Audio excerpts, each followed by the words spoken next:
Hello et bienvenue dans cette nouvelle vidéo, ici Lolitude, je suis trop contente de vous retrouver comme d'habitude, ça rime. Aujourd'hui je voulais vous parler d'un sujet que j'ai abordé dans une de mes vidéos, mes petites résolutions de 2021 que j'ai sorti il y a à peu près 2 semaines. Et du coup j'avais besoin de vous parler de ma boulimie que j'ai faite il y a longtemps maintenant, mais dont j'ai guéri. Et si je peux vous apporter mes clés pour parvenir à cette guérison, je vais faire tout mon possible pour y arriver. Donc du coup, alors je mets les choses un petit peu dans leur contexte. J'ai commencé à être boulimique à l'âge de 16 ans. J'étais en première, je faisais de la danse, voilà, moi j'ai toujours fait de la danse. Et je commençais un petit peu à avoir ce culte du corps et à enchaîner les régimes en fait. Je voulais toujours être beaucoup plus maigre, toujours être plus belle. Et pour moi la maigreur, c'était la beauté. Voilà, il n'y avait pas vraiment de différence. C'était vraiment la même chose.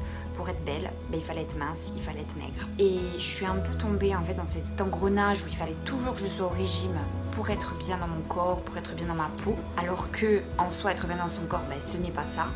Mais je suis tombée un petit peu dans cet engrenage où à un moment donné, on ne regarde plus comment on est, mais comment on voudrait être en fait. On ne se dit pas là maintenant je suis bien comme je suis, on réfléchit toujours à ce qu'on pourrait être, comment on pourrait être mieux. Et c'est là que commencent en fait les troubles. À côté de ça, je vivais une histoire d'amour super compliquée, c'était un petit peu un triangle amoureux, ça m'a beaucoup fait de mal. Et je pense que quand on a 16-17 ans, c'est très compliqué à vivre, voilà. Donc c'est pas la meilleure chose qu'il faut, c'est pas le meilleur cadre, mais...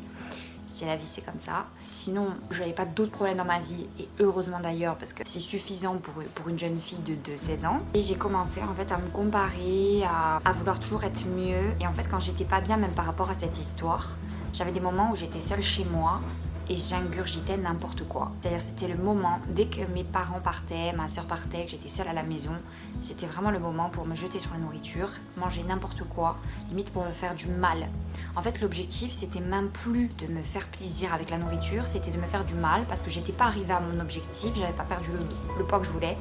Et en plus, mes émotions par-dessus faisaient que j'allais être boulimique, j'allais me soigner en fait avec la bouffe. Chose qu'il ne faut absolument pas faire. Et du coup, je commençais à avoir des gâteaux dans ma commode, enfin dans ma chambre, alors que j'avais jamais eu des gâteaux.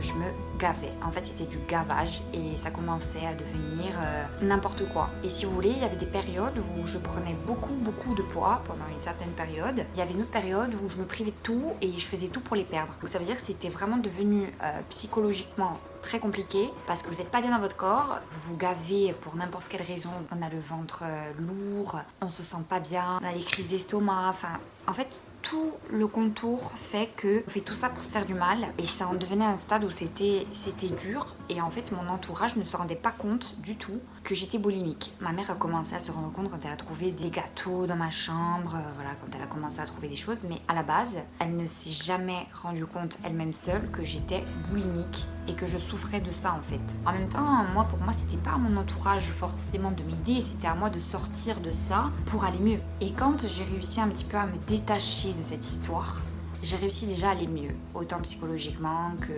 voilà. En plus après j'ai commencé mes études à la faculté, donc j'avais un autre cadre de vie. Cette fois-ci je mangeais vraiment pour me faire plaisir, mais pas forcément pour me faire du mal. Et ce qui se passe moi, c'est que dans ma boulimie, ce n'était pas une boulimie vomitive. Donc comme je vous disais tout à l'heure, évidemment ça me faisait prendre du poids.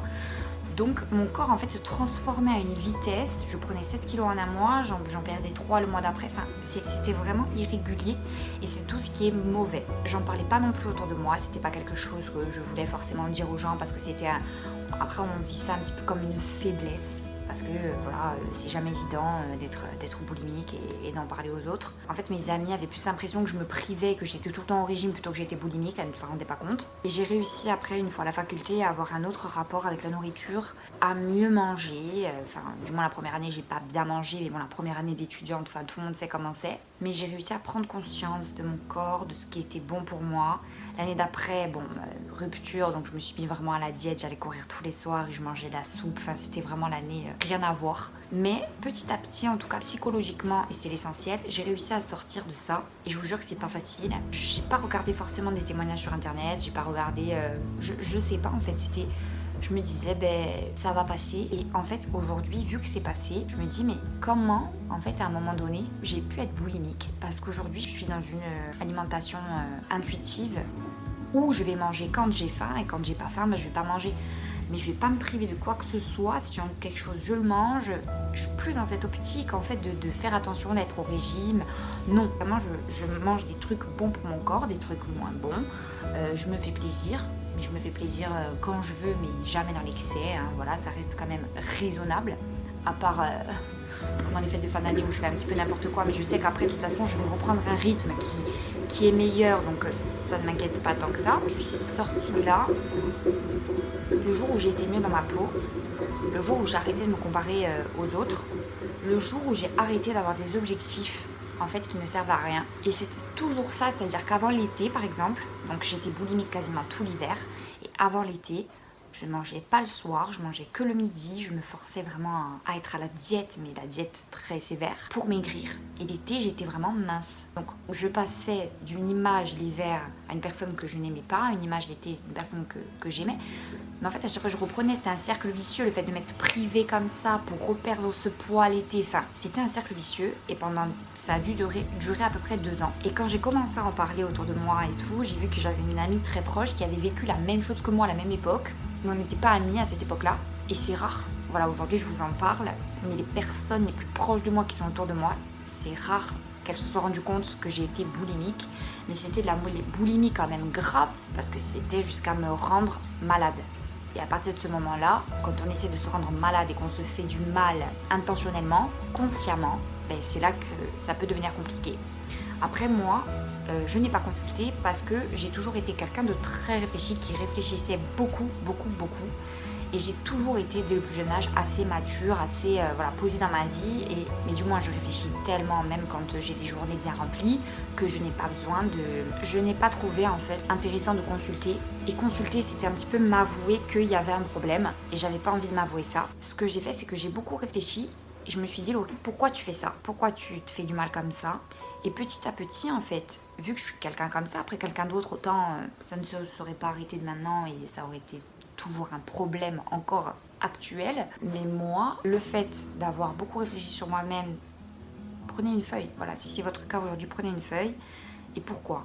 Quand je mange, quand j'ai ces crises de boulimie, qu'est-ce qui s'est passé avant pour que je fasse ça? Pourquoi je fais ça? Je pense que ça arrive souvent à l'adolescence parce qu'on a une image de notre corps. Déjà, on a notre corps qui change. Et puis, on a une image du corps parfait, du corps qu'il y a dans les magazines. Et moi, vu comme je faisais de la danse et de la danse classique, voilà, j'en ai fait jusqu'à l'âge de mes 15 ans. Et c'était difficile pour moi, de mes 5 ans à mes 15 ans, hein, de voir mon corps changer. Donc jusqu'à 10 ans, j'avais un corps vraiment de danseuse classique. Mais entre 10 et 15 ans, ce corps a énormément changé. Et c'était compliqué pour moi, en fait, de l'accepter. Et du coup, ça m'a beaucoup, en fait, ça a impacté sur mon moral, sur ma vision de moi. Et petit à petit, voilà, j'avais une prof qui nous disait les filles, mettez-vous au régime avant le concours ou avant le spectacle. Donc on était toujours dans ce mood de se dire il faut que je maigrisse, quoi qu'il en soit. En fait, tous les jours, c'était mon idée principale de me dire il faut que je maigrisse, il faut que je maigrisse, il faut que je maigrisse. Et quand cette idée est inscrite dans votre tête, quand vous n'avez plus que ça dans votre... en fait, ça devient obsessionnel. Et le fait de manger, des fois je me rappelle, on parlait avec mes copines et tout, et quand on se disait j'ai mangé que ça, genre on était contente, parce qu'on avait mangé que ça. Genre on s'était privé, et pour nous on était contente. Et c'est tout ce contexte-là en fait, la danse, plus cette histoire d'amour qui était compliquée pour moi, parce que c'était ma première histoire, c'était mon premier amour, donc ça a impacté plein de choses, et ça nous remet en question sur plein de choses. Et si vous me regardez aujourd'hui et que vous avez un problème encore avec la boulimie, essayez d'aimer votre corps comme il est aujourd'hui. Déjà, c'est la première chose, de prendre conscience de son corps et de voir toutes les qualités que vous avez. Parce qu'un corps n'est jamais horrible, n'est jamais moche. Enfin, il y a toujours quelque chose en vous qui sera beau. Et n'essayez pas d'être comme les autres. Vous êtes déjà vous-même, c'est déjà quelque chose d'incroyable. Dites-vous simplement, les kilos ça se perd. Les gens que j'ai autour de moi, même comme ça déjà. Donc pourquoi je serais obligée en fait de me faire du mal pour être celle que je voudrais être, alors que je suis déjà beaucoup et que je peux être déjà beaucoup comme ça. Moi j'ai jamais été super ronde en plus. Ça vient pas forcément de comment on est, ça vient du contexte où on est et des idées qu'on a dans la tête. D'ailleurs il y a des filles très fines qui sont anorexiques, voilà. Ça ne veut vraiment rien dire. C'est vraiment aléatoire. Moi je pense que ça dépend de ce qu'on vit, ce qu'on traverse. On mange parce que émotionnellement des fois ça va pas, etc. Donc on se fait des petites crises comme ça. Si c'est que de temps en temps, c'est pas un problème, mais quand ça vient à un certain stade, de toute façon vous vous rendrez compte. Mais voilà, moi en tout cas, si vous avez besoin de conseils ou quoi que ce soit, n'hésitez pas à m'en parler en commentaire. Voilà, je vous réponds à tout par rapport à mon expérience, par rapport à ce que j'ai vécu. Si je peux vous aider, moi il n'y a pas de problème. C'est pour ça aujourd'hui que je fais cette vidéo. Et c'est bien des fois, surtout parlez-en à quelqu'un. Si vous n'avez pas envie de consulter dans un premier temps ou si vous pensez que ce n'est pas forcément nécessaire, parlez-en à quelqu'un. Et essayez de faire ce travail sur vous-même. La perfection n'existe pas. Voilà, dites-vous vraiment que la perfection n'existe pas, que le corps parfait n'existe pas, que de toute façon, il faut vous aimer avant que quelqu'un ne vous aime. Enfin, c'est des trucs bateaux, mais en tout cas, c'est la vérité. Donc voilà, j'espère que mon expérience vous aura aidé et je vous fais plein de bisous et surtout, n'hésitez pas à m'en parler. Vous voyez, hein, je suis ouverte à la discussion et ça me fait de la peine qu'il y ait des gens qui soient dans mon état. La Laurie d'aujourd'hui, si elle pouvait dire à la Laurie qui avait 16-17 ans que ça va aller et que c'est pas grave et qu'aujourd'hui elle s'aimerait comme ça, en vrai ça se serait terminé là. Et ça n'aurait pas duré, ça n'aurait pas duré 2 ans cette boulimie. Donc voilà, je vous fais plein de bisous et à très vite sur ma chaîne.